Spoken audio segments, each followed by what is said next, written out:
Bonjour, je m'appelle Frédéric Henkin, je suis formateur et coach pour aujourd'hui et demain. Dans cette nouvelle vidéo, je vais vous parler de l'intelligence émotionnelle.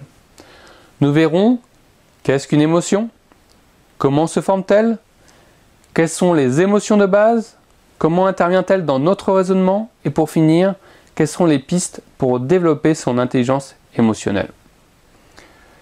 Le format de la vidéo m'impose d'être bref, alors si vous souhaitez approfondir le sujet, n'hésitez pas à me contacter. Allons-y sans tarder, rentrons dans le sujet. Tout d'abord, découvrons ce qu'est une émotion. Nous l'avons tous vécu, mais peu ont utilisé des mots pour la décrire. Pour comprendre ce qu'est une émotion, intéressons-nous tout d'abord à sa racine latine. E movere. Movere signifie se mouvoir, se déplacer, et e signifiant vers l'extérieur. Une émotion est donc une manifestation interne qui génère une réaction extérieure. Elle est une incitation à l'action. Mais d'où vient cette émotion? Où prend-elle racine? Vous allez voir, c'est simple.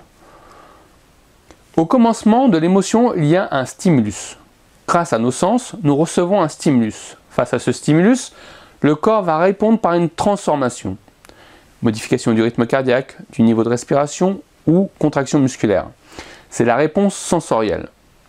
Le cerveau, regardant le corps à ce moment-là, interprète la réponse sensorielle et ajuste son fonctionnement. Changement de zone d'activité cérébrale, libération d'hormones, et c'est aussi à ce moment-là que le sentiment s'installe. Vous me direz, on parle de sentiment, mais où est l'émotion dans tout ça? Eh bien, la différence réside du fait que le sentiment ne présente pas une manifestation réactionnelle. Par contre, une accumulation de sentiments peut engendrer des états émotionnels. Il est possible de réduire la liste des émotions aux émotions de base. Les autres en sont des émotions dérivées. L'émotion est dite universelle ou de base lorsqu'une expression faciale est facilement reconnaissable à travers toutes les cultures. D'après les travaux de Paul Ekman, il existe 6 émotions de base. Elles sont la peur, la colère, le dégoût, la tristesse, la joie et la surprise. Derrière chaque émotion se cache un plan instantané pour faire face à une situation existentielle. Prenons les 3 émotions négatives. La tristesse. Elle révèle un manque de nature affective, une perte, la perte d'un être cher, d'un emploi ou tout simplement un objet ayant une valeur affective. Elle joue un rôle important car elle incarne un passage transitoire. Elle soulage la tension et le stress. La colère apparaît dans des situations de manque de respect, de forte insatisfaction ou de frustration. Elle permet de défendre son territoire, d'affirmer ses valeurs, ses droits et d'inciter un changement. La peur nous prévient d'un danger ou que la situation est totalement inconnue. Elle est utile pour mettre en place des mécanismes de protection. Face à la peur, 2 comportements sont possibles. Fuir ou faire face. Chaque émotion traduit un besoin réactionnel. Et pour préparer cette réaction, le corps réagit. Pour les émotions de peur, de surprise, de colère, l'activité se fait au niveau du torse, en augmentant l'accélération des rythmes cardiaques et respiratoires. Pour le bonheur, la joie, l'ensemble de l'organisme est en augmentation d'activité. Par contre, la tristesse, c'est l'affaiblissement tout entier du corps. Grâce aux neurosciences, nous avons pu identifier les 3 zones intervenantes dans l'intelligence émotionnelle. Le tronc reptilien, le système limbique et le cortex. Le tronc reptilien gère les fonctions vitales, telles que la respiration.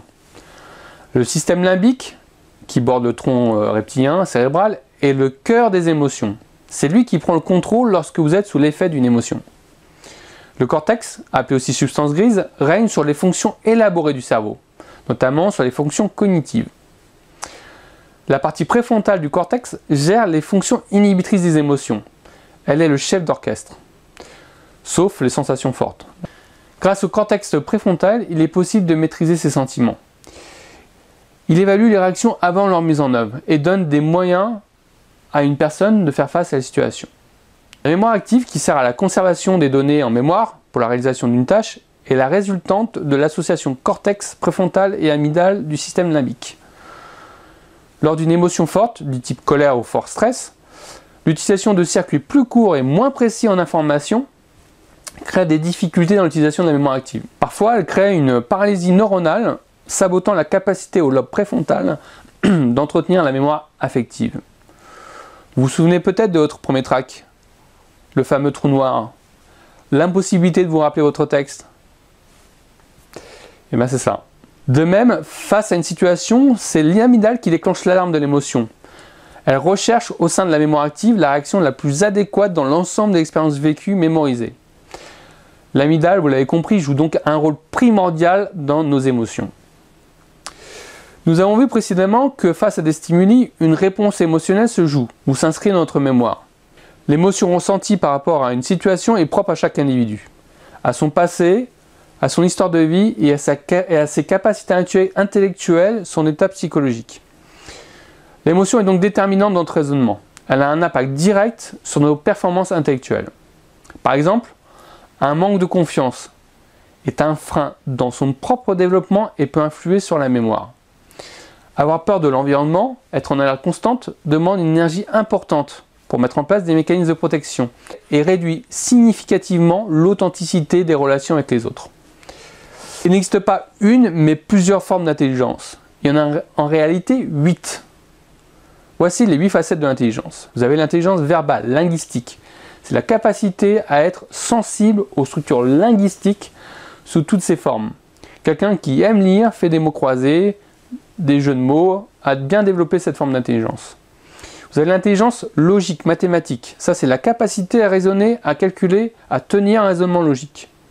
L'intelligence visuelle, spatiale, c'est la capacité à créer des images mentales, à percevoir le monde visuel dans ses 3 dimensions. Quelqu'un qui a bien le sens de l'orientation, qui lit facilement une carte, qui aime l'art et qui fait du dessin.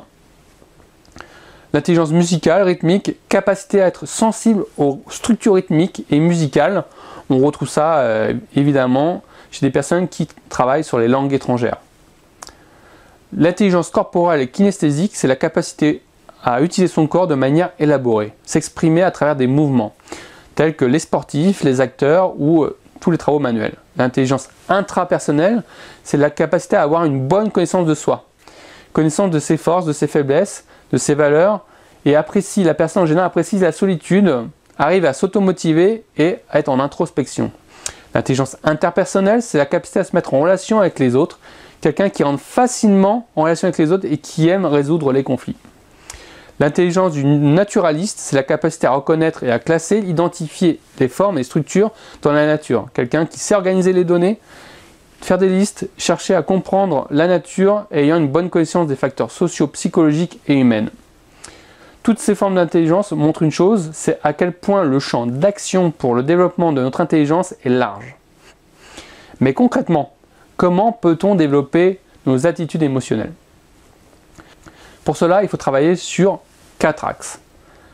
La conscience de soi, observer et identifier les émotions, se munir d'un vocabulaire pour les exprimer, connaître les relations entre pensée, émotion et réaction.